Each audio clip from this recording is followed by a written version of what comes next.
Oh dear, it seems Ed Miliband's big promise to slash energy bills by £300 is what we all thought to begin with a bit of a pipe dream, and he's finally starting to realise that. Instead of enjoying a cut, unfortunately us households are bracing for an extra £50 on our electricity bills yearly.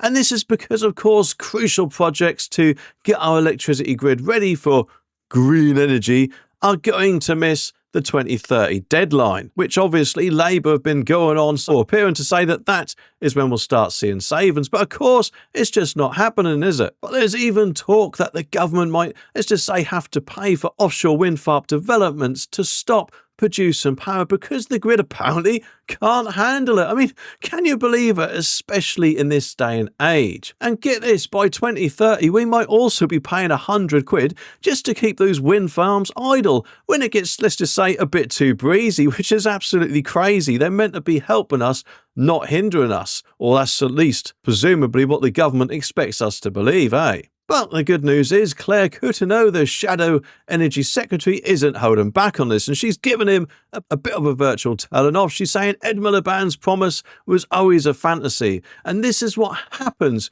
when you aim for the impossible climate goals and forget the costs. It's costing us a pretty penny.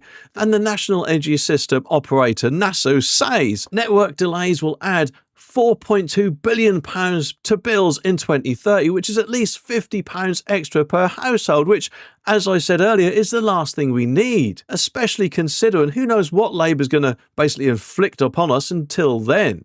But get this, ministers have apparently ditched the idea of charging different electricity prices across the country to lower the average costs, even though from what I've heard Octopus reckons it would be a good idea. Jack Richardson from Octopus Energy reckons that there's several critical projects to upgrade the grid by 2030, which are already behind schedule, and who knows what else will pop up. We've already paid £700 million this year to turn off wind farms because the grid can't handle it. And if we don't fix this soon, bill payers will be stuck paying for billions of wasted wind power through higher bills. Although, to be honest with you, I've got a better idea. If they reckon that there's presumably, I'm guessing, too much energy within the grid, how about for a little while they just give us free electric or free energy and then we'll happily use it up, eh?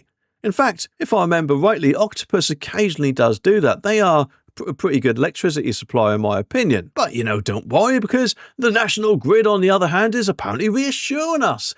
Their spokesman says that they're on top of it. We welcome NESO's focus on the urgent need for transmission infrastructure, they reckon.